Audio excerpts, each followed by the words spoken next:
Deve ter aparecido um avisinho aí para vocês. Iniciou a gravação. Então, boa noite a todos e todas, né? Agradeço muito pelo interesse na nossa oficina sobre ética em pesquisa e prevenção ao plágio, que é um assunto bem relevante quando a gente está elaborando o trabalho de conclusão de curso, né? Seja em nível de graduação, em nível de pós-graduação, né? Estrito sensu ou lato sensu, ou artigos científicos, né? Então, é muito importante porque a gente se depara com uma série de materiais, né? Na internet, hoje em dia, a gente tem que saber filtrar esses materiais e, ao mesmo tempo, citar as fontes adequadamente e evitar esse problema do plágio, que, além de ser uma prática não ética em pesquisa, também passa a ser um crime, né? Então, acho que o professor Leonardo vai poder explanar sobre isso, conversar com vocês muito adequadamente, né? Depois eu vou disponibilizar também o link que nós gravamos um podcast, que tem algumas questões também que nós tivemos uma conversa, né? Então, para quem quiser depois ouvir o áudio, eu coloco no chat. E gostaria de agradecer enormemente pela colaboração do professor Leonardo Conque, que é meu colega no Departamento de Administração da Universidade de Brasília, doutor, né, em Desenvolvimento Sustentável pelo CDS da UNB, atua no Departamento de Administração, no curso especificamente de Administração, e é especialista em ética em compras, atua no Comitê de Ética da Universidade de Brasília, então acho que é a pessoa mais apropriada para falar sobre esse assunto com vocês, né? Essa é uma atividade do curso de especialização, né, em gestão de logística e operações em organizações de saúde, que é uma especialização ofertada pelo Departamento de Administração da Universidade de Brasília para o Ministério da Saúde. Então, grande parte do nosso público aqui é justamente de servidores do Ministério da Saúde, que são alunos da especialização, mas a gente também deixou a oficina aberta ao público em geral, né? Então, nós temos aí pessoas, inclusive, que não são de Brasília, né? Pessoas que são de outros estados, pessoas que são vinculadas ao Ministério, mas não são alunos, e também outros alunos, enfim, do curso de administração, do PPGA, de outros PPGs de outras universidades. Então, agradeço muito a todos vocês pela presença. Só gostaria de dar alguns avisos rapidinho. Então, os certificados, as declarações de participação vão ser emitidas para quem ficar até 75%, né, no mínimo 75% do período, né, da nossa oficina, que vai das 19h30 até aproximadamente 9h21, né, professor Leonardo? E aí, a partir do momento que vocês fizeram o check-in no evento, ele já faz esse check-in no Simpla. Então, a gente libera os certificados ao final da palestra, tá bem? Então, muito obrigada pela presença de todos, desejo aí uma excelente oficina e passo a palavra ao professor Leonardo Conque. Muito obrigada, professor, fique à vontade para conduzir da melhor forma, como o senhor desejar. Obrigada. Boa noite, professora Patrícia, boa noite a todos que estão nos acompanhando hoje. Agradeço primeiramente o convite, né? Sempre uma oportunidade boa de falar de ética em pesquisa e espero contribuir também para a continuação do curso que vocês estão fazendo e para as outras atividades, né? Bom, eu sei que o curso está marcado ali das 19h30 às 21h, né? Mas, principalmente com as atividades à distância que todos nós estamos fazendo ou retomando, fica um pouco complicado a pessoa ficar falando 1h30, né? Então, não se preocupe que a palestra não é de 1h30, mas ela foi programada pensando nas questões de vocês. Ética em pesquisa e prevenção do plágio deve gerar muitas questões, eu não trago todas na apresentação, mas vou contar com a contribuição de vocês também nas perguntas e nas dúvidas, tá? Eu vou compartilhar a apresentação, porque ela só ajuda um pouco a organizar as ideias, né? E para vocês poderem acompanhar também. Como é que a gente vai... Como é que eu pretendo fazer? Vocês estão com o chat aberto, né? Então, vocês podem fazer as perguntas ali pelo chat por enquanto. E, posteriormente, mais para frente, a gente abre o microfone para a gente conversar um pouco também sobre o que vocês tiverem de dúvidas específicas, tá? Vocês podem perguntar praticamente qualquer coisa, não são todas que a gente vai conseguir responder, mas podem perguntar para qualquer coisa sobre ética em pesquisa e plágio para a gente discutir mais para frente, tá? Então, vocês têm aqui o título. Bom, a primeira coisa e também imagino que vocês estejam acostumados, que pode ser que falhe um pouco a conexão, etc. A gente espera um pouquinho e já volta. Vocês têm aqui, quando se fala em ética em pesquisa, né? Quando se fala em ética, na verdade, a gente está falando sempre de comportamentos, tá? Então, ética tem a ver com comportamentos, valores, costumes e até hábitos ou, assim, coisas que as pessoas fazem e não coisas que as pessoas fazem com medo de punição. A partir do momento que a gente tem algum tipo de punição ou algum tipo de observação, regra, alguma coisa desse tipo, já não trata mais do campo da ética, trata do campo de um cálculo social que a gente faz para não ser punido. Então, quando a gente vai falar em ética em pesquisa, também algumas coisas são regras, a gente tem punição para aquilo, então a gente já não deve cometer. Mas tem coisas que, como não são muito observáveis ou não são fáceis de encontrar, dependem de cada pessoa realmente que está fazendo, aí fica um pouco mais no campo da ética, tá? Bom, eu dividi a ética em pesquisa para vocês, para a gente começar, em três partes, para ficar também bem claro, né?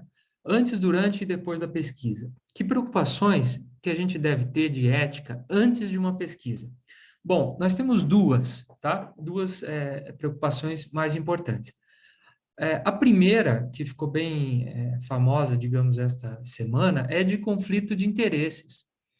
Ou seja, como é que uma empresa de refrigerantes, por exemplo, pode patrocinar uma pesquisa sobre o bem ou o mal que os refrigerantes fazem, uma pesquisa científica? Pode, poder até pode, mas tem algum conflito de interesse que pode colocar o pesquisador numa situação de encontrar um resultado que a empresa queira? Tem. Então, antes de qualquer pesquisa científica, vocês devem observar se tem conflito de interesse, tá? Se não é a raposa cuidando do galinheiro, como diria o dito antigo, né? Se a gente não tem um problema entre o pesquisador e algum outro interessado na pesquisa. E outra preocupação que a gente pode ter antes de iniciar uma pesquisa é se ela precisa ser aprovada em algum comitê de ética, tá? Normalmente, todas as perguntas, todas as pesquisas com seres humanos precisam passar em comitê de ética, porque envolvem riscos.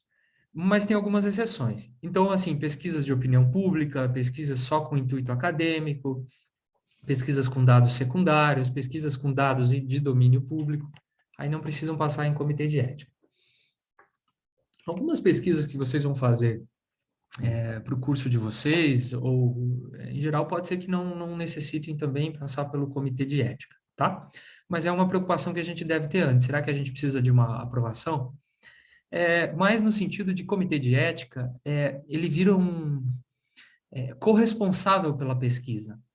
Então, quando você envia para o comitê de ética, não é só para você ter um aval e dizer que a sua pesquisa está dentro dos conformes, é também para você ter um parceiro para te ajudar a manter a ética em pesquisa.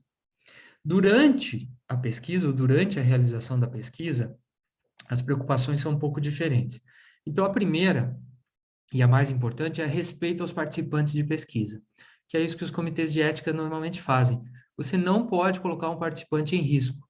Então, ele tem normalmente saber que está sendo feita uma pesquisa, tá? Não ser uma pesquisa escondida, não ser uma pesquisa enganosa. Ele tem que saber e ele tem que saber os direitos.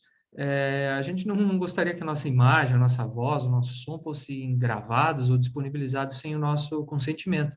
Então, essa é uma preocupação que os pesquisadores devem ter, de proporcionar ao participante também esses direitos de pesquisa, né? E o segundo, que é a fabricação de dados, né? Para deixar de uma forma bem resumida. Tem gente que vai fazer uma pesquisa querendo já que aquele resultado saia do jeito que esperava e não fazer corretamente. Então, você fabricar dados, inventar dados para que a sua pesquisa seja melhor ou pior, também é um cuidado ético que a gente deve ter. Eu esqueci de falar no começo para vocês, mas quando a gente fala em ética e em pesquisa, pode ser que a gente não saiba muito bem o que deve ser feito, o que a gente deve fazer, o que é ético. Agora, com a nossa experiência de vida, com a experiência de vida de todos vocês, a gente já tem uma boa ideia do que não é ético. parece que tem alguma coisa dentro da gente que fala assim, olha, isso não está muito correto, não. A gente sabe o que não deve fazer, mesmo que a gente não saiba o que é certo a fazer, a gente sabe o que é errado. Então, sempre que a gente tiver alguma algum pensamento, assim, algum indício de que algo está errado, é porque provavelmente esteja errado, né? É igual que você for atravessar uma rua de carro ou a pé, se você precisar pensar se dá tempo, é porque já não deu mais tempo de atravessar, né? É porque o carro, alguma coisa já está vindo, então se você precisar pensar, é porque já não deu mais tempo. E depois da pesquisa, ou seja, depois do cumprimento da parte essencial da pesquisa, que é a coleta de dados, é, o cuidado ético que vocês devem ter é com falsificação, né? A fabricação de resultados é inventar, e a falsificação é você alterar os resultados encontrados, né? Então, esse é um cuidado que vocês devem ter, e já tenho certeza que sabiam. E definição de autores. Definição de autores talvez não seja um problema agora no final do curso de vocês, de especialização, mas é sempre um problema. E é um problema ético importante para o meio acadêmico, sabe? Quem que deve fazer parte ou não da autoria de um projeto, né? Quem que deve estar com o nome lá como autor, tá? Bom, eu queria fazer só essa introdução em ética em pesquisa e passar principalmente para a questão do plágio. Por quê? Porque o plágio talvez seja o problema ético mais grave que a gente tem no ambiente acadêmico. E no trabalho de vocês, com certeza, o problema ético mais grave que se tem, que se pode ter, é o plágio, tá? Talvez a única coisa que reprove vocês, e a gente numa monografia, num curso de especialização, num curso de graduação, seja o plágio. Mestrado e doutorado também, tá? Talvez é a principal. E o plágio, ele pode entrar em todas essas fases. Você tem plágio antes, com roubo de ideias. Você tem plágio continua com roubo de ideias e de textos. E você tem plágio depois, não só seu, mas também de quem está terminando, né, determinada pesquisa. O problema do plágio acadêmico é um pouco mais fácil, mas em outras áreas, como nas áreas artísticas e culturais, nós temos um pouquinho de diferença. Queria que vocês dessem uma olhada nessas figuras que eu vou mostrar, para ver se vocês acham que é plágio ou é inspiração, tá? Então, aqui nós temos dois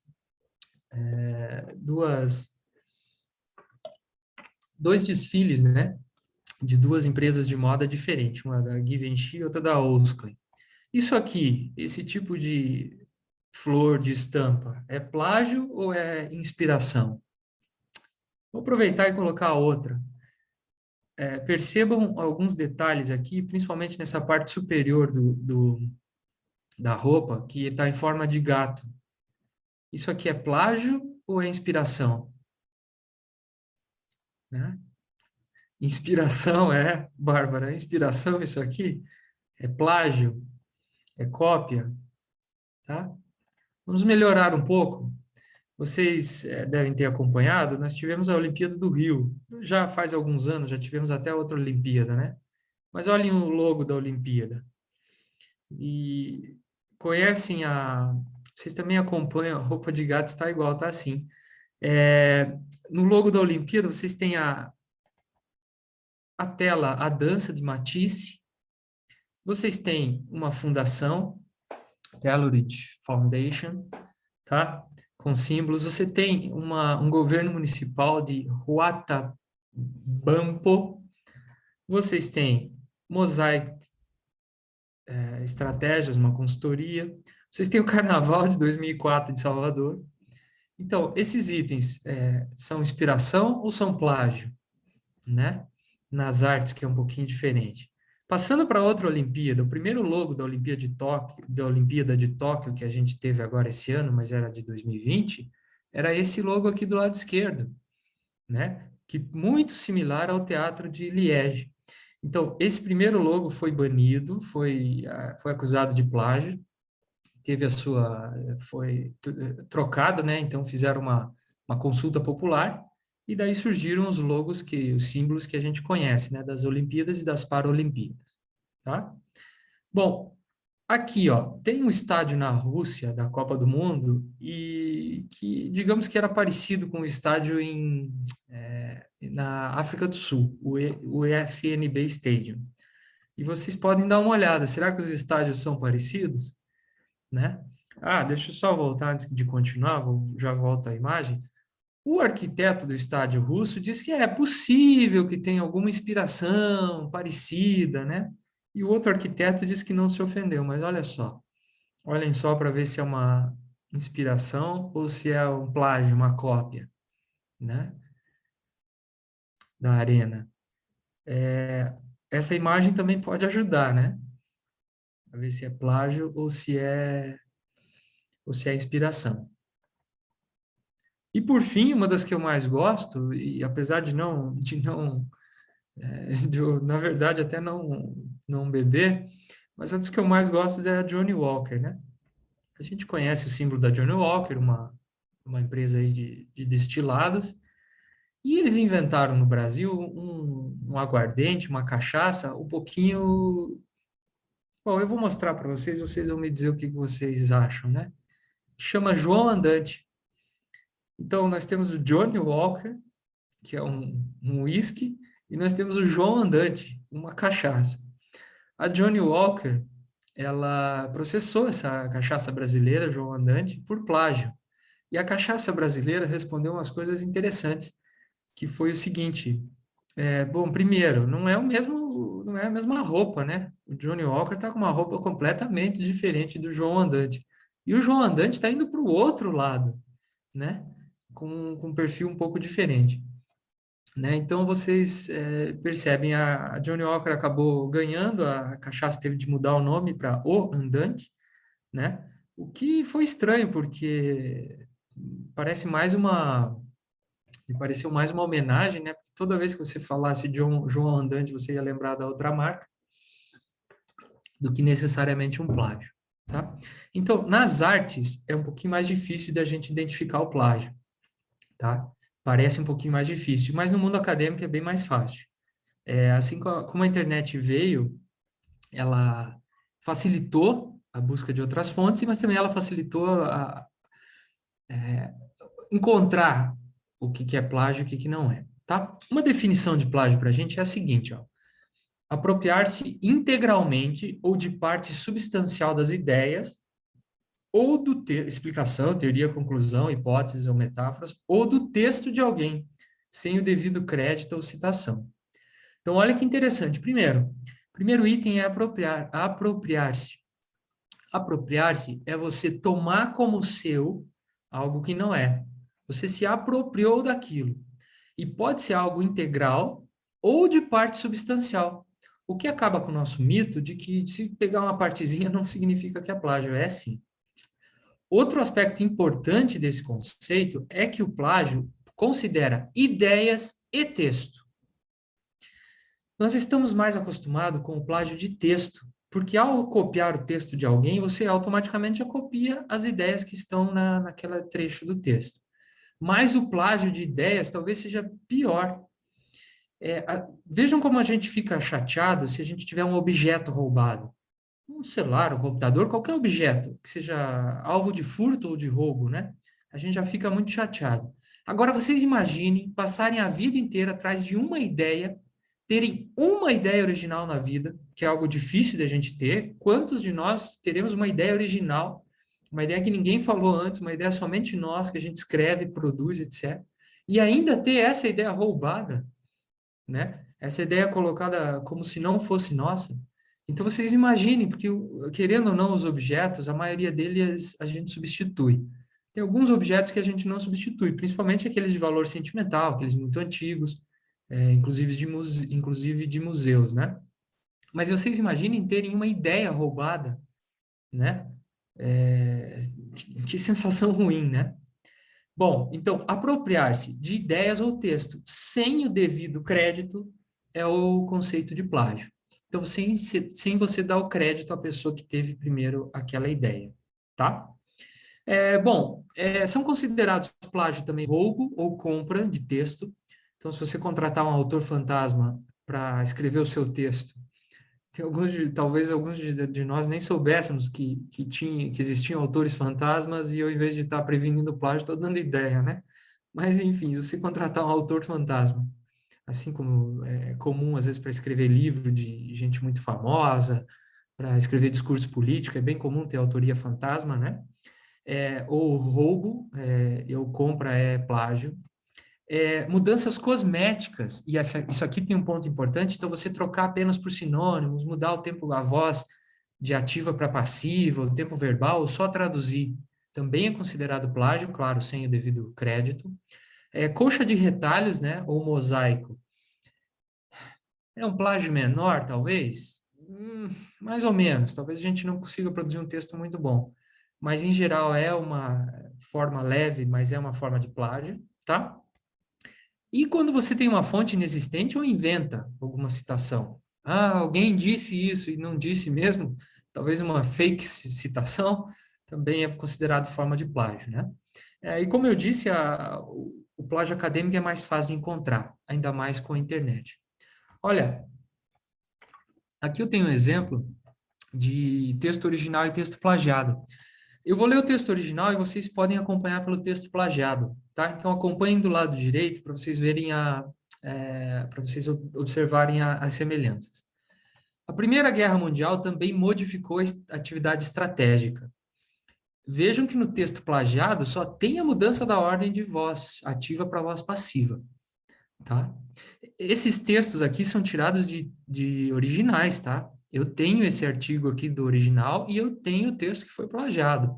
Digamos, eu não inventei para aula, não. Isso aqui é original.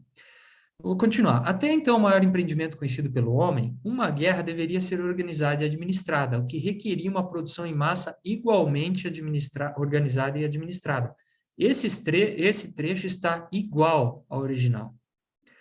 O que era chamado de economia de guerra significava uma mobilização elevada dos fatores de produção nacionais que não poderia ser mantida sem uma revolução na mão de obra e nos níveis de produtividade, que a pessoa só trocou a ordem das orações aqui. E a gente sabe que é plágio pelas citações. O autor do original colocou que esse trecho foi inspirado ou baseado nas ideias de Hobsbawm e Rezende, e a pessoa, achando que ia, digamos, se livrar do plágio, trocou a ordem, colocou Rezende e Hobsbawm, ou seja, acusando que sabia o que estava fazendo de errado, tá? Mas que fique o alerta que essa mudança de voz passiva, de voz ativa para voz passiva, sim, é considerada plágio, tá? Muito bem, por que o plágio ocorre? O que leva uma pessoa a cometer plágio? Vou dar algumas razões que a gente encontrou, e vocês vão acompanhando, vão vendo se elas fazem sentido. As razões estão dispostas da mais honesta, entre aspas, para mais desonesta, tá? Algumas coisas de plágio são resolvidas são problemas, são falta de conhecimento, tá? E outras coisas não. Vamos lá. Então, não sabe o que é plágio. Tem gente que não sabe o que é plágio. Por incrível que pareça, tem gente que sabe que copiar é incorreto, mas não sabe o que é plágio. Então, comete sem saber, tá? O que a gente vê também é que tem um problema de escrita muito grande. As pessoas copiam e se apropriam de textos e ideias de outros porque elas não sabem escrever, ou porque elas não se sentem confiantes na capacidade de escrita que elas têm. Então, isso pode acabar sendo considerado plágio também, uma das causas, né? Tem gente que não sabe fazer citação, o que é um problema muito comum, que a gente encontra bastante, porque não é uma coisa que se faz todo dia, tá? Então, só da gente ter a noção de que precisa dar crédito à fonte que primeiro teve a ideia já é um bom começo. Tem gente que acha que o foco de um trabalho é reunir fontes. Então, às vezes, tem alunos que são incentivados a falar assim, não, o bom de um trabalho é você usar vários autores, como se isso não fosse considerado plágio. Isso e eu digo a gente mesmo, a gente é tolhido da nossa capacidade de ter ideias novas ou da nossa criatividade durante muito tempo. Parece que a gente não pode pensar por si só, e o pessoal vai batendo nisso, olha, você precisa de uma fonte, você precisa justificar. Nem sempre, em alguns casos, você deve colocar suas ideias, você deve ter algum tipo de posicionamento, né? E só precisa um equilíbrio. Agora, claro que se a ideia for de outra pessoa, você cita, mas por que não colocar suas ideias? Por que isso não seria importante, né? Continuando. Tem gente que não considera o plágio errado, tá? Sabe o que é plágio, sabe o que fazer, mas não acha que é muito errado. Ah, acontece, né? Tem gente que é preguiçosa, desleixada, ou desorganizada, ou atrasou. Então, o plágio acontece também por preguiça ou por desleixo. Tem gente que vê que tem outras prioridades, então fala assim, olha, a minha prioridade é fazer isso e não aquele outro trabalho. Então, naquele outro trabalho eu vou fazer do modo mais simples, né? Vou copiar, não estou muito preocupado não, lá a punição não é tão grande, tá? Então, as prioridades acabam fazendo você escolher entre uma ação e outra. Tem gente que faz porque acha que é fácil de fazer, é mais fácil de copiar. Olha, fazer um plágio bem feito e não ser pego dá mais trabalho do que escrever direto. Vou dizer para vocês. Eu acho que escrever direto com as suas ideias, mesmo que depois exija alguma revisão, dá muito menos trabalho do que fazer um plágio que não seja pego, principalmente pelas novas tecnologias, tá? Tem gente que faz porque todo mundo faz, norma social, todo mundo faz, então deve ser bem visto, né? Ou pelo menos não deve ser punido. O pessoal também faz por expectativa de retorno, sabe que vai gastar menos tempo e vai ter uma boa nota, tá? O que é um risco bem grande, mas fazem. Tem gente que gosta de quebrar regras, faz assim, eu vou fazer só para ver se eu sou pego. Tem alguns casos acontece assim, e tem gente que faz de decisão consciente. Quer saber, eu vou cometer plágio mesmo. Não tem muita escolha, tá? Esse contexto de ocorrência, ou seja, essa ocorrência do plágio, não gera diretamente o ato de plagiar. O que eu quero dizer? Não é porque o contexto é favorável, a situação é favorável para você cometer plágio. É interessante esse termo, né? A gente fala e a gente lê bastante cometer, como se fosse um crime mesmo, e é um crime acadêmico, né? Talvez o pior crime acadêmico que a gente tenha, mas um dos piores, né? Então, assim, para a gente, o ato de plagiar ou de cometer plágio, a situação, só porque a situação é favorável, não significa que você vai plagiar. A situação faz com que você mude ou altere a tua postura em relação ao plágio. Então, o primeiro, a gente tem a intenção de cometer ou não. Tem gente que nem cogita fazer e tem gente que tem e desenvolve aquela intenção, fala assim, pode ser uma boa ideia. Entre a postura de pode ser uma boa ideia e o ato de plagiar, entre a intenção e o ato, você tem o que a gente chama de moderador. Toda postura vai levar ao ato, mas ela leva mais fácil ao ato em pessoas que eles vão chamar de oportunistas ou que sejam favoráveis ao plágio e menos em idealistas. Quer dizer que os idealistas são a prova de plágio? Não, não são a prova de plágio, não. Os idealistas, eles vão demorar mais para ser convencidos, mas eles cometem também, tá? Então, nós temos uma questão pessoal que modera, que filtra a postura perante o plágio. Então, aquele contexto, todas aquelas alternativas podem favorecer a sua intenção de plagiar e você vai acabar escolhendo ou não, com base também nas suas características, tá? Aqui nós temos as questões do plágio, mas o slide é diferente, ó. Nós temos como prevenir. Por que eles têm cores? Por quê? Porque em vermelho, normalmente você previne plágio com instrução. Eu não quero dizer educação, porque a gente coloca tudo nas costas da educação, como se a educação fosse só ir para a escola e pronto. Não.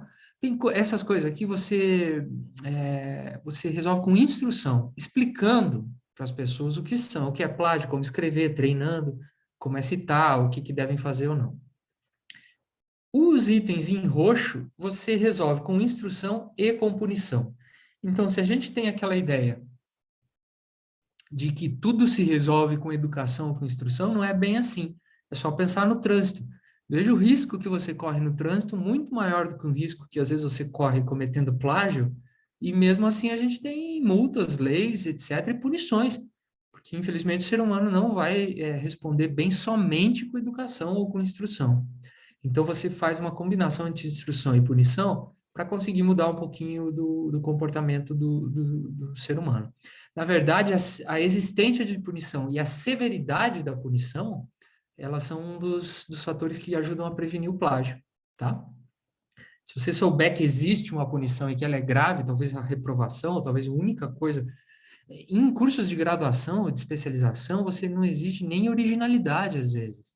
Você não exige uma ideia original, que é exigir bastante de alguém. Você não só exige que a pessoa não cometa plágio ou que faça um trabalho digno.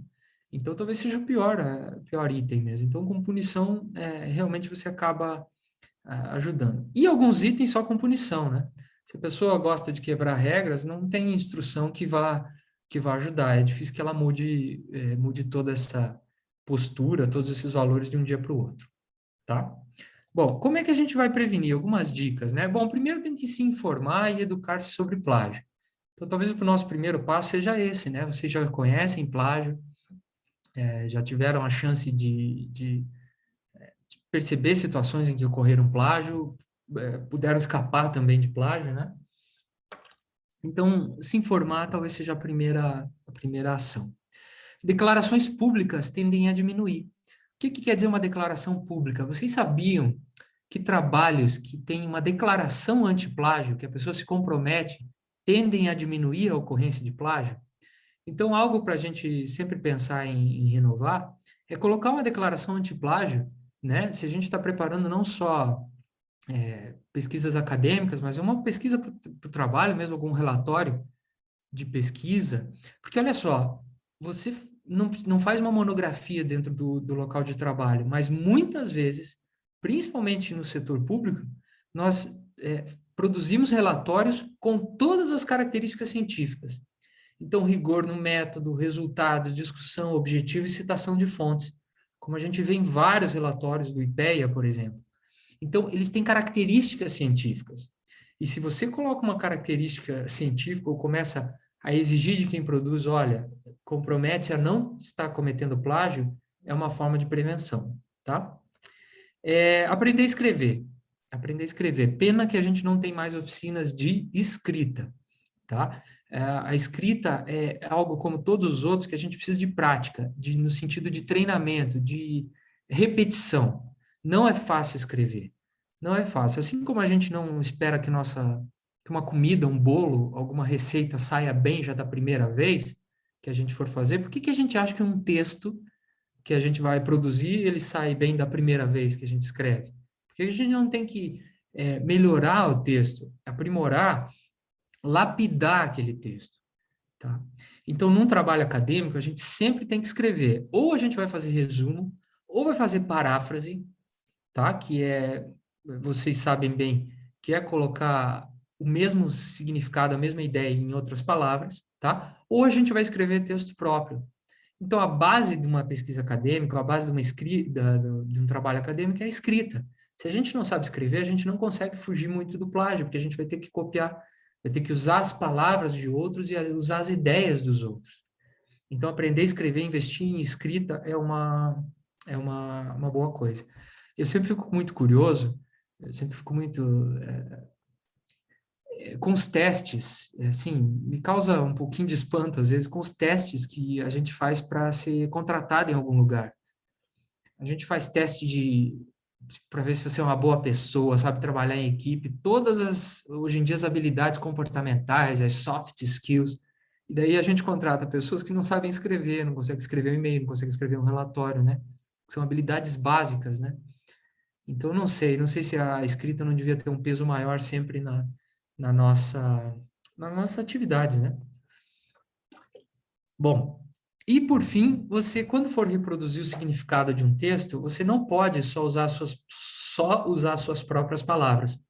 Você tem de usar também os seus exemplos, as suas ideias, os seus fatos, a sua estrutura textual. Como vocês viram, o plágio tem a ver com ideias e contexto.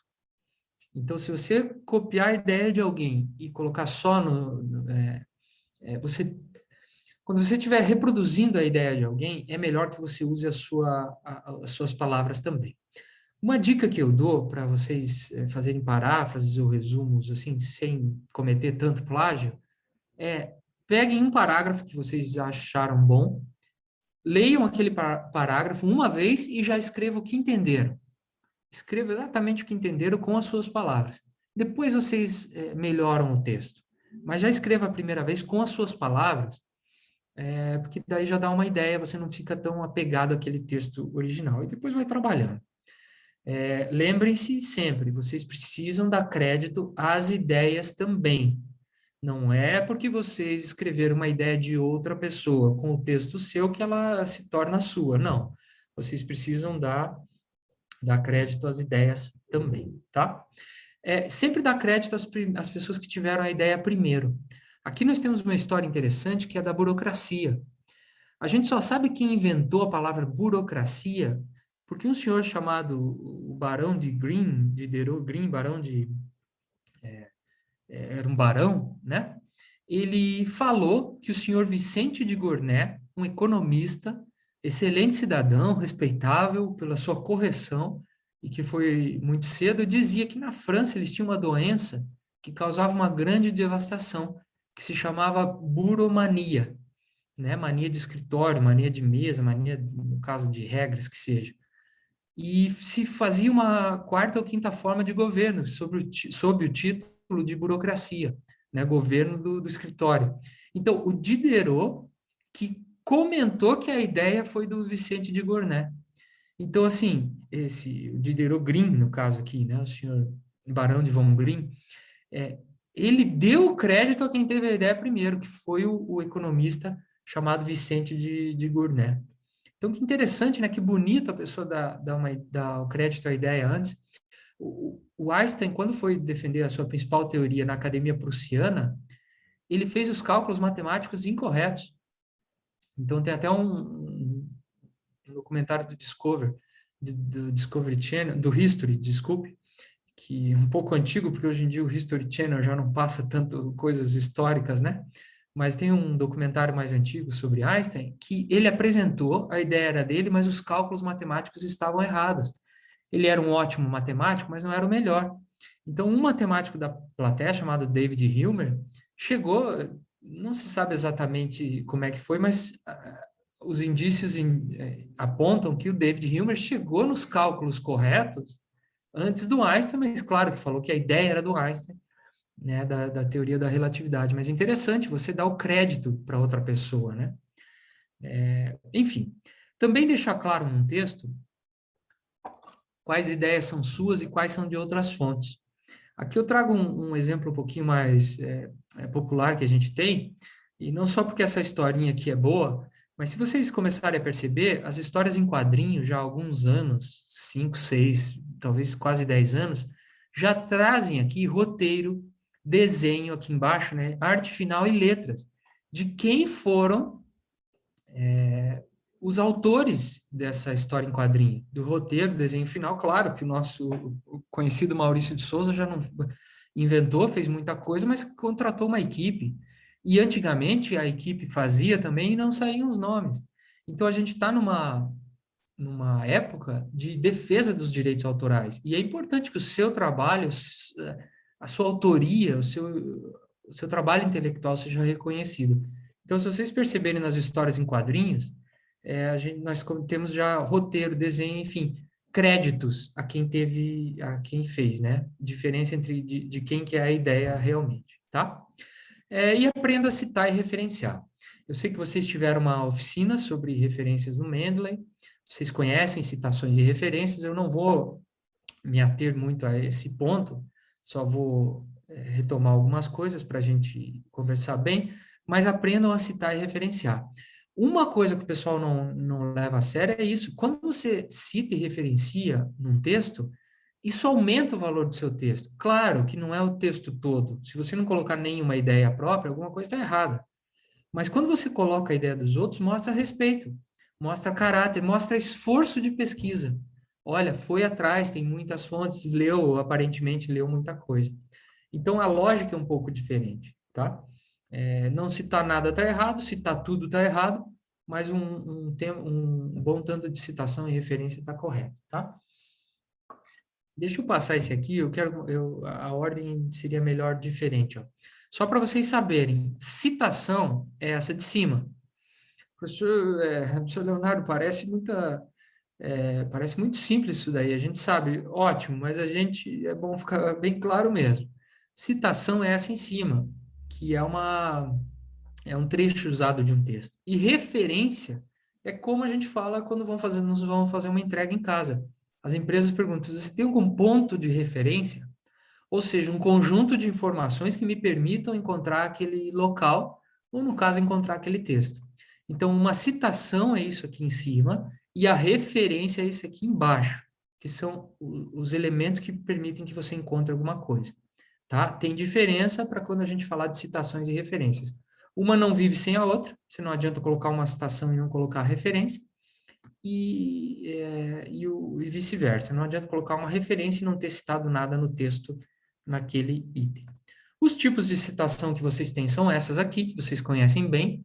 A primeira é quando você usa o texto e a ideia do outro.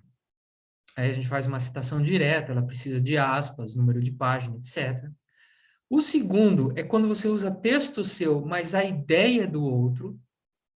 Então, assim, quando você transcreveu a ideia do outro com as suas palavras, acontece em tradução. Se vocês utilizarem um texto em outra língua, em outro idioma, e traduzirem para o português, vocês têm que citar do mesmo jeito, porque a ideia é do outro. Não é porque você traduziu que a ideia vira sua, tá? Você tem citação de citação, que vocês também bem conhecem, quando a gente não encontra o texto original e só encontra esse texto em outro texto. Então, eu tive acesso ao texto A, ele cita o texto B, e eu também quero citar o texto B, mas não tenho acesso. Como se fosse um texto muito antigo, por exemplo, né? Um texto que a gente não teve acesso. Que é uma citação de citação e tenho certeza que vocês conhecem bem. Muito bem.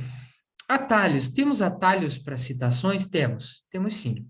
Você tem um método de colocar as regras ABNT no Word. Então, ao final do trabalho, você já tem todas as referências utilizadas. Não é um método muito prático, mas ele é um método que, pelo menos, faz com que você não esqueça de nenhuma das citações utilizadas.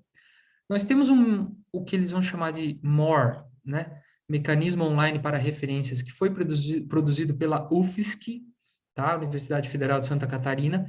Então, ele é um site da UFSC que ajuda vocês a definir o que é citação, o que é referência.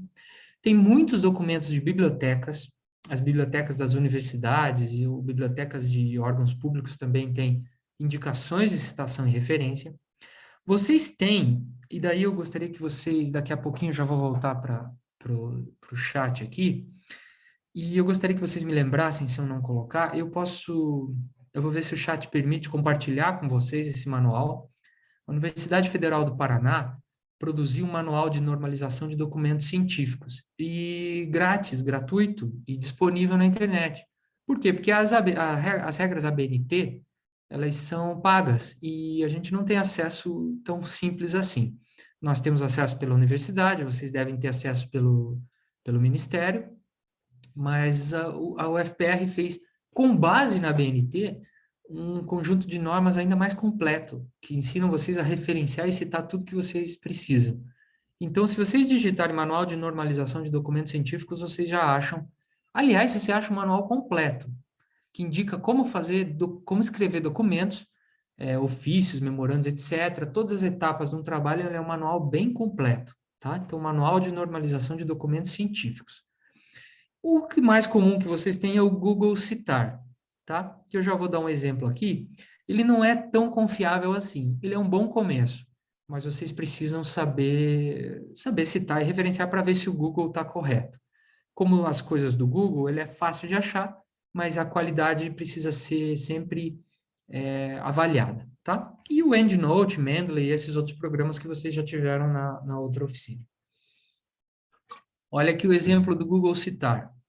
Toda vez que você usa o Google Acadêmico, procura um texto, ele vai aparecer umas aspas, né? É curioso até a questão das aspas. Aspas, em inglês, eles vão dizer que chama-se quotation marks. Marcas de falas. Quotation é quando alguém falou alguma coisa, é uma fala. Então, aspas no inglês são marcas de fala.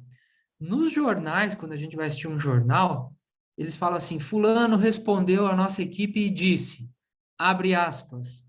Quer dizer, todo mundo já tem essa noção de que você cita a fonte e coloca As palavras daquela pessoa são daquela pessoa. Então, não só a ideia, são as palavras. Quando você troca, fala assim, fulano disse que vai responder nos autos. Você não usou exatamente aquelas palavras. Quando você usa, você coloca, abre aspas. Então, são expressões que a gente já está acostumado e às vezes não se dá conta, né? Que elas têm a ver com referências e citações. Enfim, a gente encontra um texto e clica aqui nas aspas, no Google Acadêmico. Quando a gente clica nas aspas nesse texto específico aqui, nós temos aqui, ó, NBR 6023, que é a regra da BNT, e diz que o Thomas Gladwin publicou um texto chamado The Meaning of Greening na revista Environmental Strategies, no volume 37, página 62, em 1993. Está errado. O que aconteceu foi que ele publicou, em 1992, um capítulo chamado The Meaning of Greening, num livro e não numa revista chamada Environmental Strategies, e era das páginas 37 a 62, e não o volume da revista 37, página 62, tá? Então, o Google citar é bom, ele ajuda pelo menos na referência, não na citação, mas vocês têm de saber se é verdadeiro ou não, vocês devem conseguir avaliar, tá? A outra parte das dicas de prevenção ao plágio é familiarizar-se com a legislação, as políticas e as punições. Deixa eu contar para vocês que, assim, quanto antes você descobre o plágio, menor a punição. Então, se o seu parente, irmão, pai, mãe, esposo, esposa, filho, descobre o plágio em casa, você não tem punição, você só fica com um pouco de vergonha.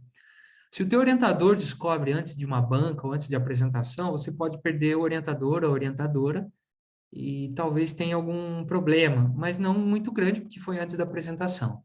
Se eles descobrem na banca, você reprova na banca. Então, talvez uma das principais questões que a gente reprova em bancas de graduação e de especialização, eu não sei, talvez vocês não tenham banca na especialização, claro, mas que seja na avaliação do trabalho, é o plágio. Se descobrir depois ainda, depois de, digamos que passou na banca ou passou na especialização, de se descobrir depois, vocês vão ver que a gente pode perder uma promoção, perder um cargo. Já tivemos casos de professores que perderam o título de doutor porque foi plágio, já tivemos casos de políticos no exterior, inclusive, perderam a vaga, perderam o cargo porque ficou muito feio. Nós tivemos casos de políticos no país que temos indícios de plágio. E fora que, convenhamos, né? Se você sabe que uma pessoa cometeu plágio é mentira. Plágio é uma forma de mentira. Ninguém gosta de ter sido mentido, pelo menos de descobrir que foi mentido, né?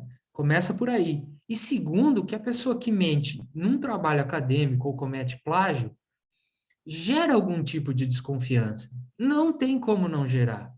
Parece que todo o caráter da pessoa foi por água abaixo por causa daquela mentira específica. Porque não é uma mentira social, não é uma mentira que é para manter o bem da casa, que é para manter o bem da amizade, que é para manter... É uma mentira acadêmica, uma mentira... Os professores, por exemplo, em sala de aula, ou relatórios, a gente não pode mentir porque as pessoas repetem o que a gente diz. Se eu comentar uma data errada, ou se eu der uma informação errada para vocês hoje, vocês vão repetir isso daí, né? Vocês chegam não, mas vão continuar em casa e vão falar, olha, quem estava dando a palestra falou isso. Vocês repetem as informações que obtêm em ambientes acadêmicos ou ambientes de pesquisa. Então, a gente não pode mentir. Então, quando a gente mente com uma coisa tão séria assim, né, fica muito mal, pega muito mal. Você perde parte do seu... O seu caráter todo é questionado por conta dessa mentira, porque é séria mesmo. Tá? Então, a ideia, se a gente tiver a ideia de que plágio é mentira, aliás, plágio, a palavra plágio, que tem-se do grego, né, que depois passou para o latim, é referente a roubo de pessoas, roubo de escravos, tá? Que foi um dos primeiros usos de plágio. Ele tem um uso diferente, que é golpe, ferida, uma pancada muito forte, que devia ser talvez o jeito que eles usavam para roubar pessoas, roubar escravos. Então, plágio depois, com o tempo, acabou sendo roubo de palavras, né? E tem e tem uma menção ao roubo de palavras, roubos de uma ideia, de ideias já no século V antes de Cristo. Então, não é novidade roubar ideias dos outros e palavras. Enfim, dicas de prevenção: familiarizar-se com a legislação e as punições. Então, qual é a punição que vocês podem ter por cometer plágio ou em algum lugar, né? Normalmente, como eu falei, quem pega o plágio resolve, tá? Quem pega o plágio resolve. Então, se o professor de vocês, o orientador, pegar o plágio, ele vai resolver. Se a banca pegar, ela vai resolver. Se for passando, quem pegar vai resolver, né? A não ser que nem que seja a sociedade. A sociedade, se descobrir o plágio, como a gente viu em tempos recentes, vai resolver.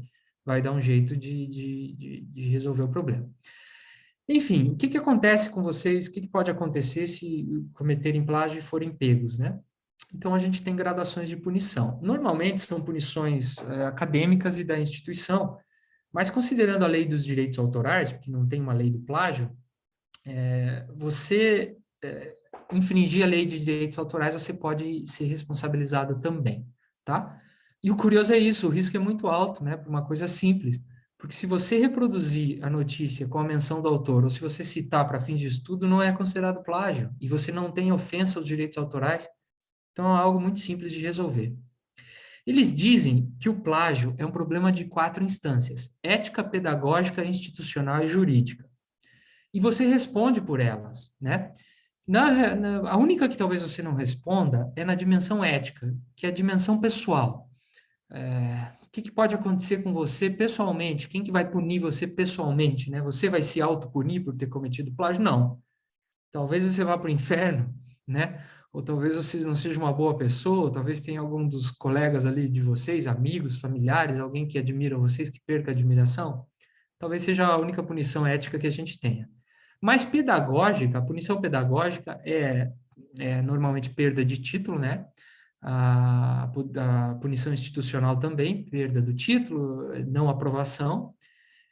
Pode ser administrativo, como eu disse aqui, e a jurídica você pode ser condenado civil, na esfera civil, tá? Com indenização, recolhimento da obra, porque a gente não precisa pensar só em plágio acadêmico, mas plágio literário, tá? De você copiar.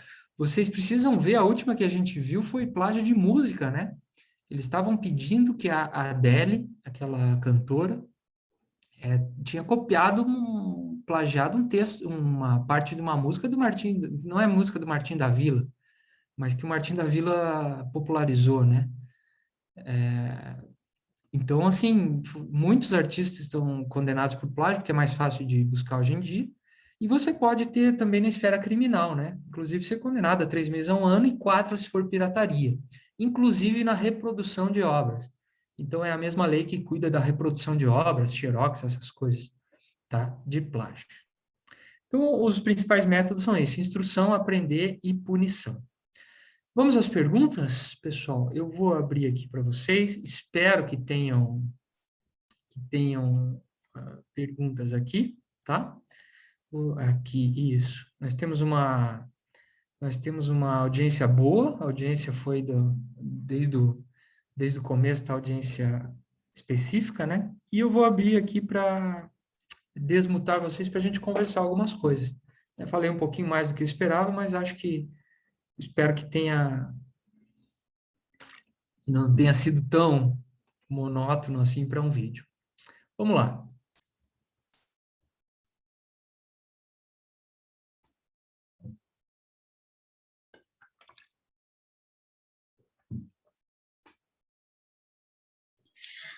Boa tarde, boa noite, professor. Obrigada pela palestra. Então, vou começar aqui com uma dúvida. Tá bom. Se eu colocar uma frase, por exemplo, de uma obra, e a outra parte que eu coloco não está no mesmo parágrafo, aí eu junto essas duas ideias.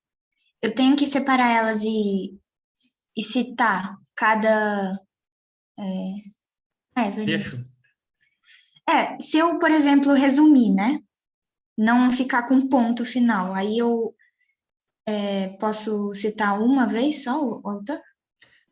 Depende. Sim, pode citar uma vez só. E acontece o seguinte: se você escrever com as suas próprias palavras, tudo bem, cita uma vez só no final do resumo que você fez.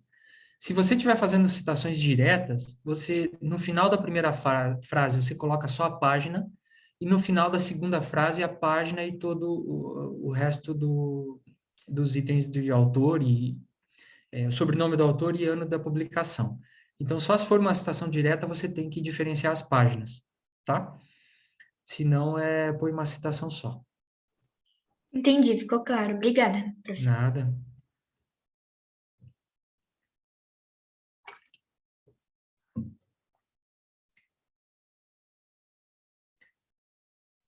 Gislene, pode falar. Boa noite, professor. Boa noite. A minha dúvida é a seguinte: eu não sou do Ministério da Saúde, né? Sou de uma outra instituição. Tá bom. E eu estou fazendo um TCC agora. E o meu TCC, ele envolve uma parte que é uma entrevista em forma de pesquisa. E são 4 questões só que eu faço igual para todo mundo, né?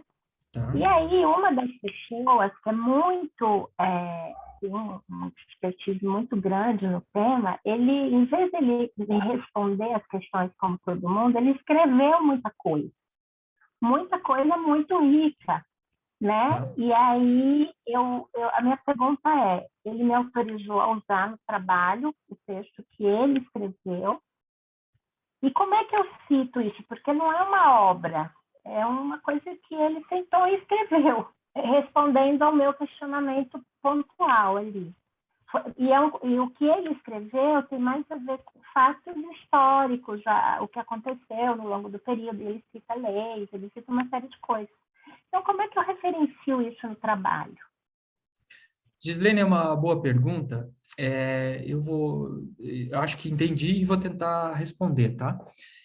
Eu vou pedir para a professora Patrícia depois compartilhar aqueles documentos, mas se não, vocês podem procurar, eu sugiro que procurem esse manual mesmo de normalização pelo seguinte. Esse manual, ele ensina como você fazer citações desse tipo de trabalho. No caso, é uma entrevista não publicada. Então, se o nome foi o autorizado, você coloca o nome da pessoa como se fosse uma citação normal. O que vai mudar principalmente é a referência. Você tem elementos que você deve colocar. Você vai colocar lá, fulano, entrevista em determinado lugar, entrevista recebida por e-mail, entrevista gravada, informação verbal. Você tem elementos que indicam para o leitor onde você conseguiu aquela informação. Então, você tem elementos, tá? Eu realmente sugiro que... Eu não estou conseguindo compartilhar no chat, tá? Não consigo compartilhar documentos, mandar documentos, até vou ver se de algum jeito. Mas se vocês encontrarem esse manual de normalização, ele indica isso. O que é um cuidado que você deve ter, Gislene? É o seguinte, se ele citou leis e outros textos acadêmicos, eu sugiro que você vá atrás dos textos que ele citou, para ter acesso ao original e você poder escrever normalmente. Se não, você vai colocar como se fosse dentro da entrevista. Então, assim, fulano citou a lei de Cicrano, e daí nas referências você coloca os dois, tanto a entrevista de um, quanto a lei do outro, tá? O importante, Mauro, muito obrigado. Está lá disponível, né? Muito obrigado. Você já colocou aí, muito obrigado. Muito obrigado, tá certo. Por que eu não pensei no link antes de colocar o arquivo, né? Perfeito, muito obrigado, Mauro. Gislene, o que é importante é o seguinte, o que acontece na ética em pesquisa não é exatamente o que você faz, mas é você descrever o que fez. Ou seja, que fique claro e transparente o que foi feito. É esse o contrato que você tem com o leitor, com o orientador, com todo mundo. Deixar transparente o que foi feito. Então, você tem métodos de mostrar que não foi ideia sua, você não copiou, não inventou. Você conseguiu os dados numa entrevista. Tá? Então, tem métodos para você colocar. Então, é importante deixar claro que tem uma fonte e onde que foi essa fonte. Isso é o mais importante. E lá você encontra mesmo. Se não encontrar, você encontra, esse e-mail eu vou colocar aqui, vocês podem mandar, eu vou colocar o e-mail no chat aqui, vocês podem me perguntar, eu mando o arquivo corretamente, explico outras coisas, mas você tem, nesse caso, seria uma referência de entrevista não publicada, tá? Ok, muito obrigada. Nada. Fábio, Boa noite, professor Mauro. boa noite.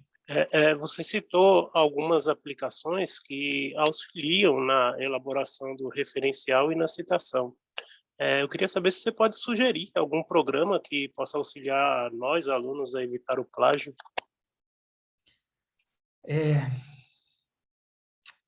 Programa para evitar o plágio, Fábio, não tem.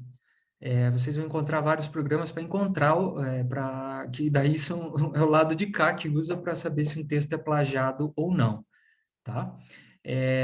Você tem programas de citações, tá? De referências, elas não escrevem o texto para você, mas elas te ajudam, esses programas te ajudam a organizar essa citação e referência de texto, tá?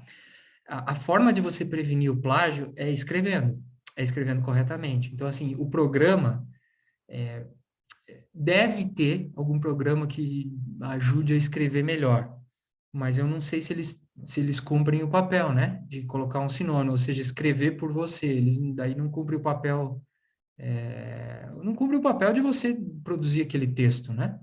Então, o indicado é escrever bem. Os programas, eles só ajudam a organizar citações e referências e ver se aquele formato está correto. Mas para você prevenir o plágio, se preocupar bem com o texto, tá? Se você quiser passar o seu texto no final para ver se os programas dão algum tipo de plágio, aí sim você tem. Tem um que está sendo usado, que, se eu não me engano, é de código aberto, que é o Turnitin, tá? Tem CopySpider, Copycat, aí programas de encontrar plágio tem vários. Então, depois do texto pronto, tem universidades que passam todos os trabalhos finais em programas antiplágio, e se der um percentual maior, menor de determinado nível,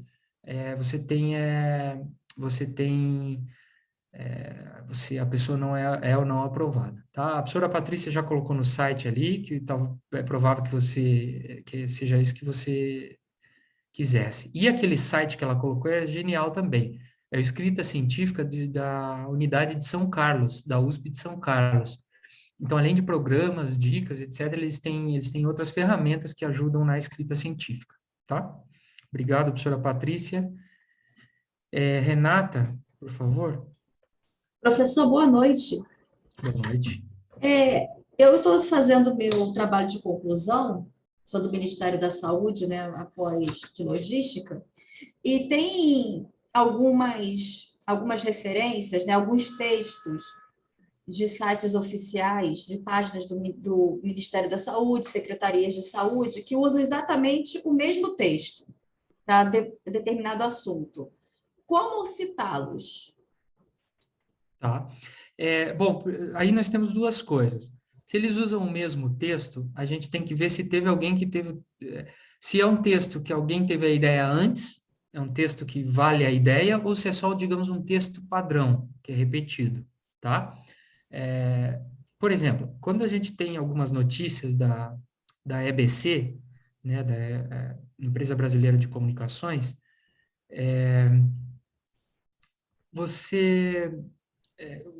eles às vezes reproduzem relatórios dos ministérios que o relatório tem o texto original e a notícia só está reproduzindo. Então, o ideal é você ir atrás do original. Pelo que eu entendi, não é isso. São textos padrões que você encontra em vários sites da mesma forma. Eu não quero fazer muita propaganda do manual, mas a ideia é mesmo. O manual tem aquela sequência. Em geral, o que você faz? Se tem autor, você coloca o autor. Coloca o título da página, o título da matéria, coloca aquelas que vocês já viram, aquelas instruções que vocês já viram, disponível em, e coloca o site onde achou, e acesso em, para saber quando você achou. O quando você achou é importante para dar uma dimensão temporal, porque se aquela informação mudou com o tempo, eles não questionam o seu trabalho, porque aquilo mudou depois de você ter citado. Tá? Então, em geral, você tem elementos básicos nas referências que você precisa colocar. Autoria, local de publicação e data. São os elementos principais. Quando não tem autoria, você coloca a instituição que está chancelando aquela informação. Então, você coloca lá, Brasil, entre parênteses, Ministério da Saúde, põe o nome da página, dicas de prevenção ao coronavírus, que seja, disponível em, põe o site e acesso em, tá? Ok, Ajudou, professor, Renata, obrigada. por aí? Sim, sim. Que é justamente isso, né? São instruções repetitivas em É, sites diferentes. Não é, tem, não tem autor, né? Tipo, como prevenir o câncer de mama. Você tem o mesmo texto na página do INCA, na página do Ministério da Saúde, na página da Secretaria Estadual, na Secretaria Municipal. às vezes alguém produziu e um dos sites tem algum autor, né? Que daí também facilita, mas se não você coloca a instituição que está chancelando. O que é bom desse manual que eu citei, que o Mauro colocou aqui para a gente, é o seguinte, ele exemplifica o que a BNT só diz que dá para fazer. A BNT vai dizer o seguinte, você consegue citar, referenciar tudo, e esse manual exemplifica, dá assim, passos mais fáceis para a gente fazer essas citações. Isso é bom ficar claro, vocês conseguem citar tudo, vocês conseguem referenciar tudo, vocês conseguem referenciar rótulo de produto. Professor, mas quando eu ia referenciar rótulo? Quando você estiver fazendo um trabalho sobre embalagens, bula de remédio, a gente pode referenciar bula de remédio, tem um método, tem um formato para referenciar. O mais importante é você dar crédito à fonte de informação.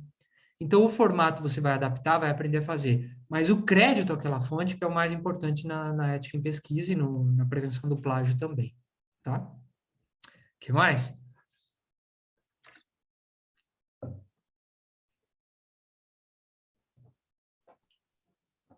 Leonardo, Oi, Mauro, por boa favor. noite. Primeiramente, muito obrigado pela sua aula, foi muito boa, esclarecedora. Você falou aí, eu consegui baixar aqui, estou vendo, acompanhando aqui o manual, na da tela, são 329 páginas, praticamente esmiuçou quase tudo de assuntos relacionados a trabalho acadêmico, muito bom. A minha questão é o seguinte, eu preciso fazer uma pesquisa, e essa pesquisa, eu estou fazendo aqui, eu sou do Ministério da Saúde, desculpa, tá? Ministério da Saúde aqui em São Paulo, e no Mackenzie faço um curso, e aí eles têm um manual, mas não tão... Vou até sugerir ao coordenador esse manual. O tipo de pesquisa a ser feito utilizando planilha ou entrevista, isso é estipulado por você, e aí você tem que passar na comissão primeiro, como é que é essa ordem de como eu vou fazer a pesquisa, como eu vou fazer a entrevista, depois eu apresento, ou apresento uma ideia antes para depois, como é que seria isso, por gentileza? Tá, vamos ver se eu primeiro agradeço, tá, Mauro, a colaboração ali. O manual é bom e especificamente os capítulos 8 e 9, que vão tratar de citações e referências, né? E então são os mais utilizados. Vamos ver se eu entendi completamente a sua pergunta, que eu imagino que tem alguma coisa a ver com o comitê de ética, com alguma coisa de definição de como será feita a pesquisa. Depois, se eu tiver me enganado, você pode me corrigir também. Olha, em geral, a escolha de um método, no caso, vou fazer entrevista, vou fazer questionário, vou usar planilha, vou usar documento, etc., depende de alguns fatores. O primeiro deles é o tipo de pesquisa que você vai fazer. O segundo é o tempo que você tem e os recursos que você tem. Se você, às vezes, não tem... às vezes, a gente não tem tempo de fazer entrevistas com 30 pessoas, 40 pessoas. Às vezes o nosso trabalho precisa de um questionário para 100, 200, 150, tá? É uma definição às vezes mais metodológica. Essa definição para pesquisa é feita por você em consonância com seu orientador ou com alguém que esteja lhe apoiando. Então você define com base no que você quer, no que tua pesquisa é e no que você vai conseguir fazer. Em relação ao comitê de ética, o comitê nunca avalia pesquisas que já começaram. Então, se você for fazer entrevistas na sua pesquisa, você tem primeiro que modelar bem a sua pesquisa, fazer o design corretinho, o que você vai fazer. enviar as perguntas para o comitê de ética. O comitê de ética não vai dizer se a pergunta está boa ou se está ruim, ele vai dizer se a pergunta causa algum tipo de risco no participante e como esse risco deve ser mitigado. Então, se você perguntar assim, conte a experiência mais estressante da sua vida, talvez você não esteja preparado para a resposta da pessoa, do participante. Então, você tem que estar preparado para oferecer algum apoio psicológico se a pessoa fica muito nervosa com aquela experiência, entendeu? Então, é isso que o comitê vai avaliar. O comitê de ética também vai avaliar só a questão do risco, principalmente a questão do risco dos participantes. Mas as pesquisas são enviadas antes. Você tem que ter uma prévia das perguntas, não precisa ser exatamente aquelas perguntas, mas tem que ter uma prévia. Tem que dizer como é que vai encontrar participantes ou não vai encontrar, o que vai fazer eles incluir esses participantes na pesquisa ou não, e dizer como você, dependendo do risco que tiver, como você vai diminuir. Por exemplo, você vai fazer um questionário com os participantes, questionário simples, né? Você só tem que dizer para o comitê de ética, olha, eles não vão se identificar, então não tem risco de quebrar o sigilo e nem o anonimato dos participantes. Ou seja, você considera o risco e já diz como mitigar. O que eu indico é analisar bem a necessidade de passar ou não por comitê de ética. Vocês do Ministério da Saúde devem estar bem acostumados com questões de comitê de ética, no sentido de as pesquisas de saúde normalmente passam pela CONEP, né, pela Comissão Nacional de Ética, e vocês estão acostumados a ver esse tipo de trâmite, né? Ou pelo menos saber da existência. Agora, vejam bem se a pesquisa de vocês precisa passar. Se for pesquisa só de opinião, o que você acha disso, o que você acha daquilo, não precisa. Se for pesquisa só com dados, que não sejam dados de pacientes, por exemplo, que sejam dados públicos, também não precisa passar. Dependendo do grau de risco que a pesquisa vá colocar a um ser humano, talvez não deva passar no comitê de ética. Se for passar, aí é só você mostrar para o comitê qual o risco que está sendo corrido e como é que você vai mitigar esse risco. A pesquisa se justifica se o benefício for maior que o risco. É uma questão simples. Os comitês, e sempre antes, tá? Eles não vão dizer se a tua pergunta está boa ou está ruim, eles não vão negar a tua pergunta, negar o seu trabalho, e só vão dizer se ele está causando risco aos participantes. Então, Mauro, não sei se respondi bem, mas essas duas questões. Se for só para pesquisa, para o método, você resolve sozinho com o orientador. Se for para passar em comitê, tem que mandar antes para o comitê, só para ele avaliar. E sempre é sugerido mandar com antecedência, porque os comitês normalmente demoram um pouco para avaliar, tá? Os comitês de ética. Então, manda com um pouco de antecedência, porque você só começa a pesquisa depois de o comitê ter avaliado. Às vezes tem pendência, etc. Tá? É mais ou menos isso? Sim, que bom, Mauro, que bom. O que mais, pessoal? No caso dos trabalhos finais, já consultamos, o entendimento não precisaremos. É isso aí, a professora Patrícia me avisou que a maioria dos trabalhos de vocês tratam de questões que realmente oferecem risco mínimo ou risco inexistente, né? Ou são trabalhos teóricos, ou são pesquisas internas, ou são pesquisas documentais. Então, talvez não precise. De qualquer modo, se tiverem dúvidas, vocês podem consultar o comitê de ética e podem me consultar também com um e-mail ali, né? Podem consultar, o comitê também tem esse papel educativo e pedagógico de dizer quais são que tipo de pesquisa necessita. Dados públicos, isso, entrevistas de gestores, etc. A única observação com entrevistas com gestores é vocês conversarem bem com os gestores para ver se eles estão falando primeiro em nome da instituição ou estão falando como pessoas físicas, em nome do cargo ou como pessoas físicas. Por exemplo, se a gente vai analisar qualidade de vida no trabalho, pode ser que eles estejam falando como pessoas físicas, indivíduos, e não como cargos. E se eles autorizam a indicação do nome, quais indicações que eles autorizam a divulgar ou não, para vocês manterem o anonimato, tá? Então, é isso. Para gravar a voz, por incrível que pareça, para fazer gravação de voz na entrevista, você não precisa de autorização. Mas para fazer uso da voz, se vocês fossem divulgar, vocês precisariam de autorização. Mas gravação de voz não precisa de autorização, porque é uma conversa que você participa, né? Então, não precisa de autorização. é de bom grado, né? É de bom grado falar assim, perguntar para o respondente se você pode gravar. De forma educada e até mais ético, digamos assim. Mas pela questão jurídica, não. Pela questão ética de pesquisa, sim. Pela questão jurídica, não. Que bom, Patrícia, é isso mesmo. Tem algumas questões ali que a gente não precisa. A gravação precisa, uso de imagens, você precisa de uma autorização de uso de imagem, porque ela diminui o anonimato, né? Às vezes quebra o anonimato.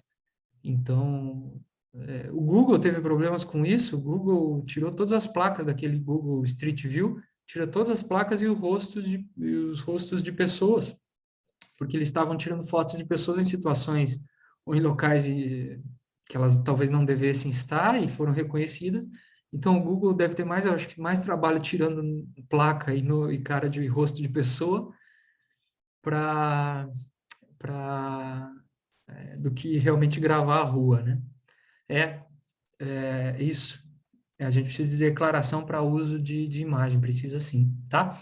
Pesquisas com crianças, adolescentes ou menores de idade, você precisa de que a criança ou adolescente diga que quer participar, e um adulto responsável que permita que ele participe, que a criança, que ela participe no caso, tá? Então, nós temos algumas questões também específicas aí de comitê de ética, tá? O que mais, pessoal? Fábio, vamos lá. Professor Leonardo, você falou sobre a paráfrase. Como eu posso ter certeza de que uma paráfrase não é um plágio?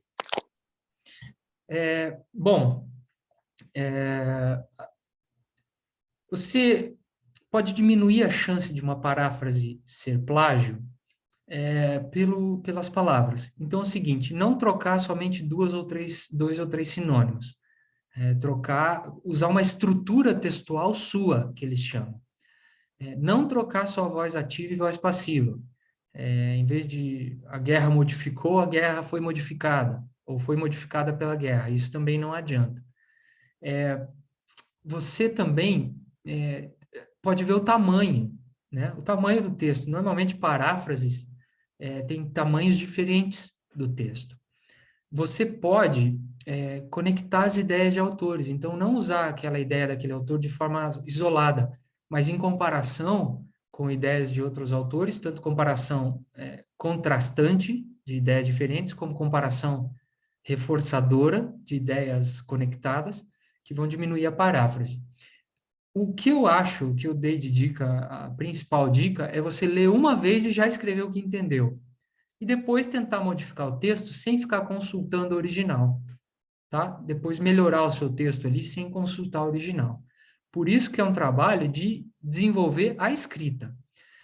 Se você procurar nesses sites, inclusive no livro do Humberto, tem um livro dos melhores, do Humberto Eco, que era um gênio da literatura, mas escreveu um livro Como se faz uma tese, ele mostra exemplos de paráfrase, tá? Os textos de escrita científica, alguns textos sobre resumos, fichamentos, os textos sobre escrita, mesmo de português, também dão dicas de como você melhorar uma paráfrase para saber se não foi plágio, tá? Mas, em geral, diminuir a similaridade entre as palavras, tá? Você vê que as palavras não são parecidas, que disse a mesma coisa, mas com texto diferente, tá? É uma questão mais de escrita do que de plágio. Agora, lembre sempre, se a ideia é da outra pessoa, você deve citar também. O que vai mudar é o jeito da citação, mas se a ideia é de outro e o texto é seu, você deve citar também. Talvez, eu acho até pior, se alguém copiar um texto meu que não quer dizer nada, talvez eu não fique tão chateado que se alguém roubar uma ideia minha, que eu demorei tanto para ter, se é que tive, né? Se é que eu já não estou repetindo alguma coisa de alguém que eu nem sabia que existia, de alguém antigo, tá? Rafael, boa lembrança. O TCLE que o Rafael colocou no chat significa Termo de Consentimento Livre Esclarecido. Não é nenhuma boa solução para evitar as problemáticas, é um item completamente necessário. Muitas das pesquisas que passam pelo Comitê de Ética, a questão não é saber se a pesquisa é ética ou não, é só isso. A questão é saber se o indivíduo está consciente ou se ele dá o consentimento do que está acontecendo com ele. Ele sabe que está participando de uma pesquisa que tem alguns objetivos, entendeu? Então, o termo de consentimento livre e esclarecido, que é isso que quer dizer mesmo. É um consentimento do participante livre, não obrigado, e esclarecido, no sentido de que ele sabe o que está fazendo. Tá? Então, obrigado pela contribuição, foi bem lembrado, Rafael. O que mais, pessoal?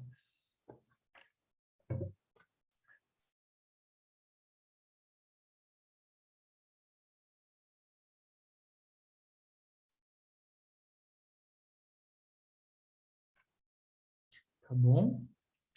8h50. Ah, agora que eu vi o horário, 8h52, perguntas no fim da aula, no final do seminário são mais, são menos frequentes, né?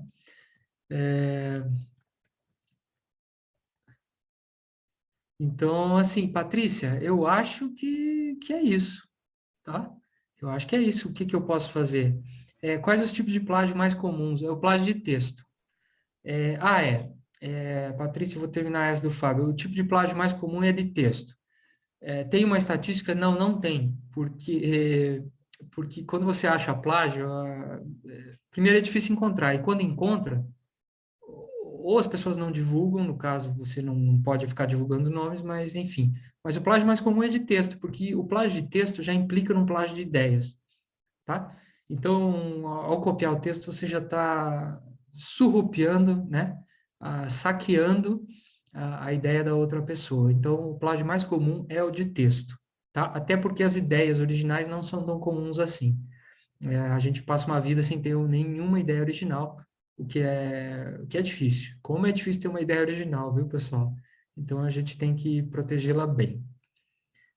Minha pesquisa de mestrado envolveu plágio e ética. Eu fiquei assustado com o número de pesquisadores de alto nível que publicam artigos para não serem esquecidos. Rafael, sim. E se você começar a fuçar, você vai encontrar autores de alto nível que não precisavam, que cometem outros tipos de má conduta científica.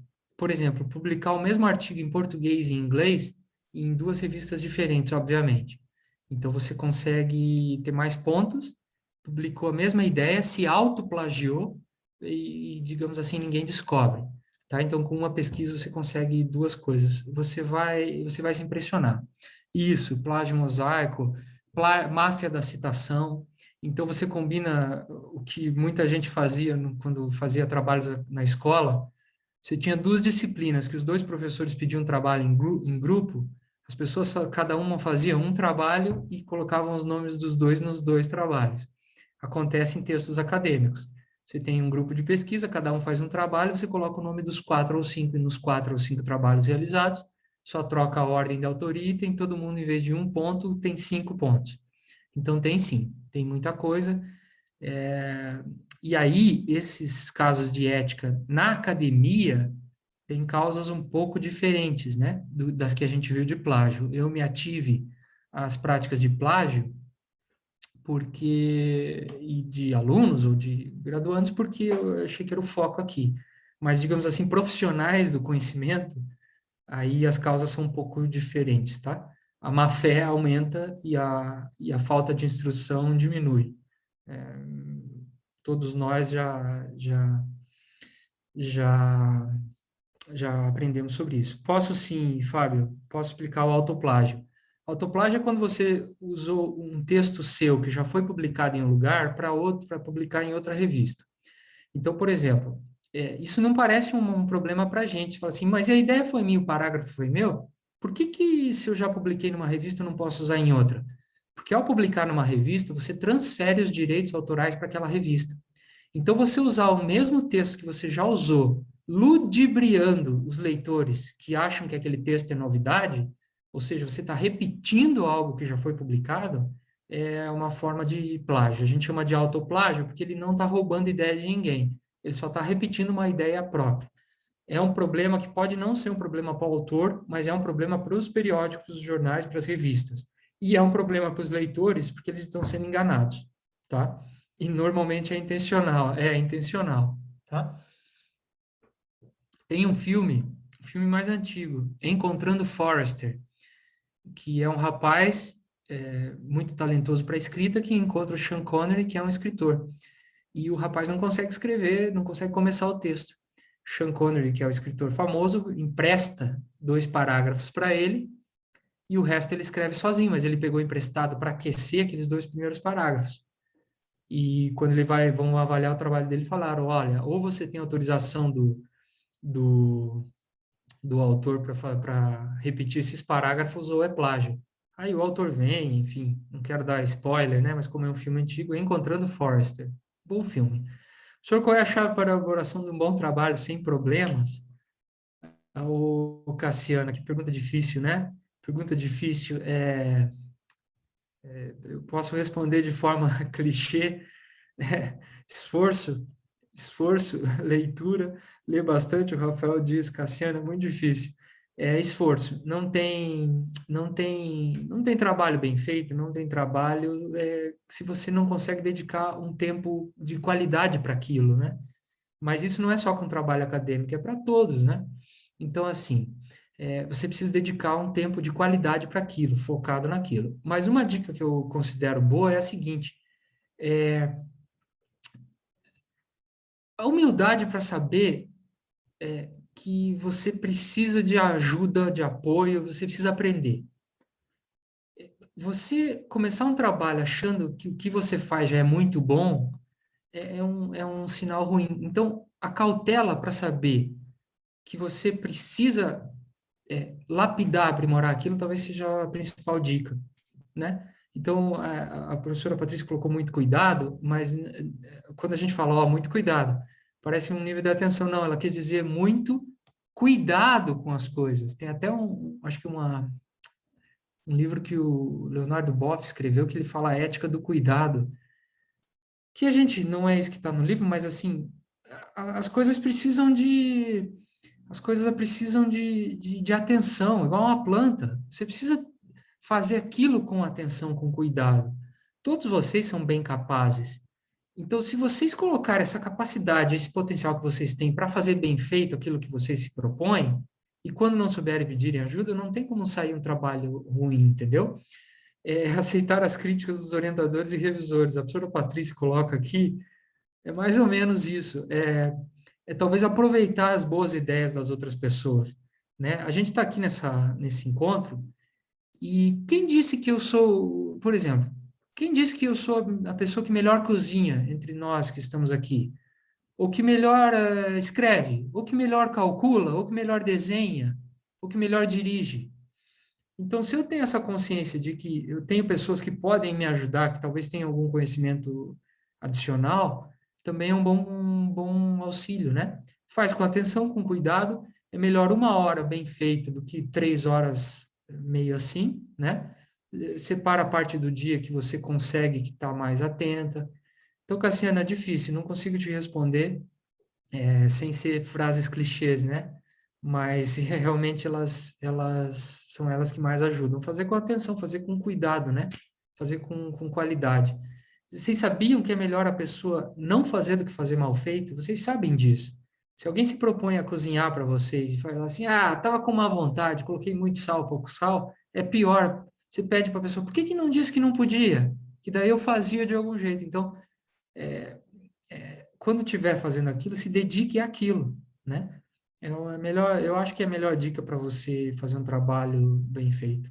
Tá, Cassiana? É uma pergunta difícil, viu? Pergunta bem difícil, tá? É claro que o Rafael tem razão. Leitura, tempo, organização, dedicação, não tem jeito, né? Não tem jeito. O que mais? A dica que você utiliza e sempre funciona ao escrever, eu utilizo a dica do Graciliano Ramos, que sempre funciona, que escrever um texto é igual a lavar uma roupa suja no rio, você tem que ir esfregando até ficar branco, ficar limpo. Então, quando eu escrevo um texto, a primeira dica que eu tenho é o seguinte: primeiro eu coloco as minhas ideias no texto. Então, tanto que eu entendi quanto as referências. Não, a primeira coisa que eu faço realmente é ler com atenção, porque a gente tem tempo muito escasso Então, o meu tempo de leitura tem que ser valioso, para não ficar lendo muitas vezes. Então, quando eu for ler, é porque eu num tempo que eu estou bem, com a cabeça fresca, pronto para ler. Aí eu já leio e já faço as anotações que eu não vou esquecer mais. Pelas anotações que eu fiz, eu já não preciso consultar tantas vezes aquele texto. Ao escrever, primeiro eu escrevo o que eu quero dizer realmente, né? Escreve primeiro, larga, e o verbo é esse, joga as ideias no texto, no papel, sem ficar se cobrando se o texto está bom, porque você não vai ser capaz de fazer um texto bom da primeira vez. Talvez vocês sejam, tomara que sejam, mas a maioria de nós mortais não somos escritores natos ou com experiência suficiente para conseguir fazer um texto bom da primeira vez. É igual um desenho, uma comida, etc. Exige experiência. Então, a primeira coisa é isso. E a segunda coisa, depois de jogar minhas ideias ali, colocar as citações corretas, eu vou trabalhar o texto. Então, eu vou esfregar o texto. O meu procedimento é de muita revisão. No meu planejamento de escrita, sempre tem revisão. Para a escrita. Para as aulas, eu já confesso que eu reviso menos, faço bem feito a primeira vez, ou revisando menos o texto das aulas, porque são slides, textos mais curtos, mas a revisão de texto eu demoro muito mais do que o normal. Eu passo mais tempo revisando do que escrevendo. Então, a revisão tira de você muitos erros. O Word ajuda muito, o computador ajuda muito, você consegue ver palavras repetidas, você consegue ver tamanho de frases, né? E você tem dicas de escrita específicas. Se você ainda está em treinamento na escrita, coloca frases menores, de 20 a 30 palavras, parágrafos de 100 a 300 palavras, dicas quantitativas mesmo, né? Então, assim, você gasta mais tempo refinando o texto. Larga as ideias, joga as ideias e depois vai lapidando, que eu acho importante. É o que a professora Patrícia colocou que faz também. Boaventura de Souza Santos, né? Que eu imagino que seja ele. 5 universidades contraíram a ideia da punição. Primeiro, entender o contexto estabelecido políticas preventivas. Imagina, os países desenvolvidos punem fortemente quem plagia. Qual o seu pensamento sobre? O Rafael, eu comentei isso um pouco durante a palestra, e eu não sou, o meu irmão é da área da educação, e eles colocam muita coisa nas costas da educação, como se a gente dependesse de conscientização e com instrução para tudo. Eu acho que a conscientização e a instrução tem um limite. A gente não dá para confiar 100% no ser humano de que ele vai atuar bem. Até porque mesmo que ele queira atuar bem, tem situações de pressão que fazem com que você tenha opções que você não tivesse. Por isso que elas são do campo da ética. Se a gente pensar nas opções mais extremas de cometer algum tipo de agressão a alguém, se você tiver de defender a família, ou defender um ente querido, talvez você cometa uma agressão e defenda aquilo depois. O que eu quero dizer é que as decisões consideram as situações. Então, pessoas com ótimo caráter, com ótima educação, etc., em situações de pressão, podem cometer o plágio. Então, eu não acho que a instrução e a educação se resolve por si só. Eu fico abismado com o jeito que as pessoas estão dirigindo e falando ao celular. Você está colocando em risco a única coisa que você tem uma só e vai perder. Imagine você colocar de outro, que é a vida de outro em risco. Então, tem pessoas que ainda assumem o risco ao dirigir. Como é que uma pessoa dessa vai ser conscientizada? A pessoa não sabe que não pode digitar o celular, que você está colocando em risco a única coisa que você perde, que é a vida. Talvez tenha outra que você perca, que é tempo, mas se você não tiver vida, você não consegue nem perder o tempo que você quer, né? E mesmo assim precisa de punição. Então, eu acho que é uma combinação. Eu não acho que as práticas preventivas funcionem por si sós. Eu não acho que pessoas que deveriam saber também disso conseguem só com instrução e educação. Nós temos colegas profissionais do conhecimento que cometem vários tipos de práticas antiéticas, porque o sistema obriga, porque falta caráter, por uma série de motivos. Não, eu não confio só na instrução e na educação, eu acho que ela tem um papel, mas ela tem um papel limitado. Eu acho que a punição e a severidade da punição devem ser consideradas, tá? Se a pessoa soubesse o quanto o plágio pode contar na sua carreira acadêmica ou na sua carreira profissional, Nós tivemos casos de mentira, porque o plágio é mentira. Mentira em currículo, há pouco tempo, fez com que pessoas não pudessem assumir cargos altos na administração pública, por uma mentira em currículo. Então, isso pode pesar mais para frente. É uma punição, né? Uma punição social, uma questão social. Então, não, a minha opinião é não... Tem um limite para educação e para instrução, melhor dizendo, que eu prefiro do que educação, e tem um limite, claro, para punição, mas eu acho que uma combinação das duas é a melhor estratégia contra o plágio. O que mais? Excelente, Leonardo. Acho que você fala de um tema que ele é tão, digamos assim, né, pesado, sério, de uma forma tão leve. Então, parabéns, viu? Eu acho que ficou super, super leve, super descontraído. Obrigada pela tua disposição, pela tua colaboração, né? O tempo que você despendeu gastando, né? Realmente elaborando a oficina, o tempo que você está aqui conversando com a gente. Muitíssimo obrigada. O Fábio pediu se você pode disponibilizar os slides, Leonardo. A gente vai também disponibilizar o link, tá, pessoal, do YouTube, depois eu mando para vocês. E vamos deixar público, né? Depois eu vou pegar a autorização do professor Leonardo para usar a imagem dele. E eu agradeço muito pela presença de todos, por vocês terem ficado até o final, pela participação, né? Muito obrigada ao professor Leonardo. E aí, assim, que acabar, a gente também já vai liberar para que vocês recebam as declarações de participação. E fica o convite, né, para a próxima semana, que a gente vai ter uma outra oficina, que faz parte também desse conjunto de oficinas, né, da especialização sobre análise de conteúdo, com a professora Amanda. Então, já fica aqui o convite a todos e todas que estiveram presentes hoje, podem divulgar amplamente, os eventos são gratuitos, né? Então, fica o convite para vocês participarem. Agradeço, se o professor quiser, né, fazer alguma mensagem final, fique à vontade. Né? Sim, Patrícia, professora Patrícia, sim, eu fiz questão de mostrar ali também que eu trouxe todas as referências, tá? Imagina da onde eu tirei as ideias. Alguns trechos, a combinação das ideias, alguns trechos são minha, por exemplo, aquela lista de plágio mais grave e mais leve, ou de contexto mais grave, mais leve ou mais grave é minha, mas as fontes são aquilo lá. Eu queria parabenizar pela iniciativa, tá?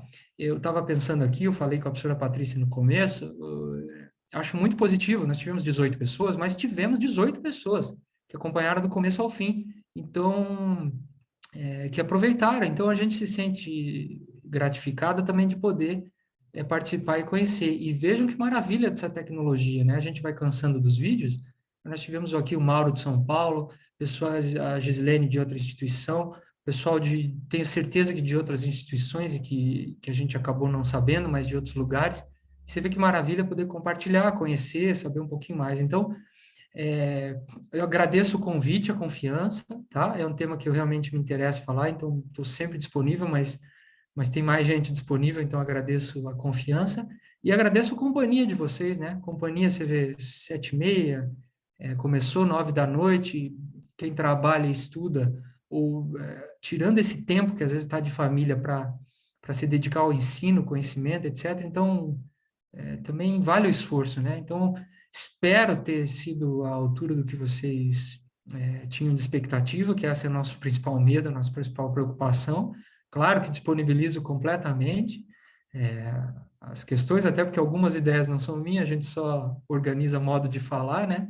E fico disponível, sempre que a professora Patrícia quiser, vocês também agora já têm meu contato, questões acadêmicas podem entrar em contato também, tá? Eu agradeço realmente a companhia e desejo uma ótima noite e um resto de semana para todos vocês, tá? Boa sorte nos trabalhos e nas iniciativas acadêmicas, científicas, profissionais que vocês tiverem. Muito obrigada, professor Leonardo, muito obrigada a todos os participantes. E a gente pode encerrar, então, o evento e encerrando a gravação também. Muito obrigada. Boa noite a todos e todas. Boa noite, pessoal. Tchau, tchau. Obrigado, pessoal.